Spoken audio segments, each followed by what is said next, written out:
en tirer profit. Voilà, moi c'est Dr Fatimata Bintou Assedine Diouf. Je suis directrice de la recherche, développement et des innovations au niveau de l'ANCAR. Aujourd'hui, nous sommes venus dans la région de Diourbel avec notre directeur de zone ici, M. Mamadou Diop, qui est le directeur de la zone bassin arachidier nord, pour informer, parler d'un projet qui vient en son heure et qui est d'une importance capitale pour l'ANCAR, qui est le service agricole et inclusion digitale en Afrique, SAIDA. C'est un projet qui vraiment ambitionne d'utiliser le numérique, les technologies de l'information pour prolonger le bras du Conseil agricole et rural. Le gouverneur en a parlé dans ses propos. Ça nous permet, nous, au niveau de l'ANCAR, en un clic, d'accompagner les producteurs. En quoi faisant, il y a des applications qui sont disponibles. Il y en a 5 pour le moment au niveau de la plateforme SAIDA.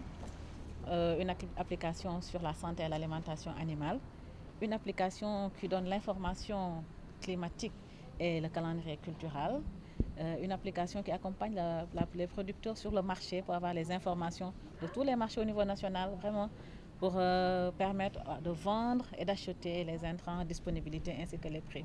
Et une autre application sur la nutrition qui permet vraiment d'avoir des informations sur la transformation, la conservation, les valeurs nutritives des aliments. Et puis une 5e application qui vraiment explique, qui vient compte tenu de la situation sanitaire liée à la pandémie de la COVID-19, qui vient donner des informations sur la maladie et des messages sur la sensibilisation.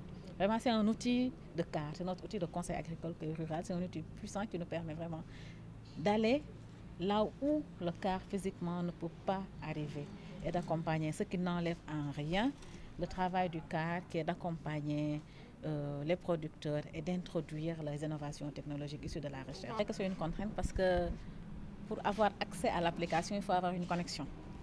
Mais au-delà de ça, dans le SAIDA, il y a des messages que nous délivrons aux producteurs. Et ces messages sont en écrit ou bien en audio. Ils peuvent recevoir des SMS écrits ou bien des messages vocaux pour vraiment avoir l'information dont ils ont besoin. Et les messages sont traduits pour le moment en 7 langues. Nous avons le français, le pulaar, le serer, le wolof, le diola, le mandinka et le soninké, pour voir que vraiment on a essayé de prendre en charge cette contrainte-là. C'est vrai, tout le monde n'a pas de smartphone, mais celui qui n'a pas de smartphone va recevoir les messages et tout le monde n'a pas de connexion. C'est pourquoi au niveau des cas, ils sont outillés vraiment pour avoir accès à l'information, pour démultiplier. Les relais ont été choisis sur la base de ce critère-là. Ils vont nous accompagner vraiment à utiliser et eux, ils pourront transmettre l'information aux bénéficiaires finaux que sont les producteurs. Mais on ambitionne vraiment d'outiller tout ce beau monde-là à avoir accès à l'information parce que nous, c'est notre objectif. C'est vrai, au niveau national, pour la région de Diourbel, nous, on est à 6 000 pour le moment. On ambitionne d'avoir 18 000 producteurs. Les 60 et quelques, ce sont les relais qui vont amener l'information au niveau des producteurs. Et au niveau national, d'ici la fin du projet, on ambitionne vraiment d'atteindre un cible de 100 000 producteurs au niveau national. Le projet, le coût, c'est un coût de 76 millions accompagné par la FAO qui est notre partenaire vraiment technique et financier dans ce projet-là.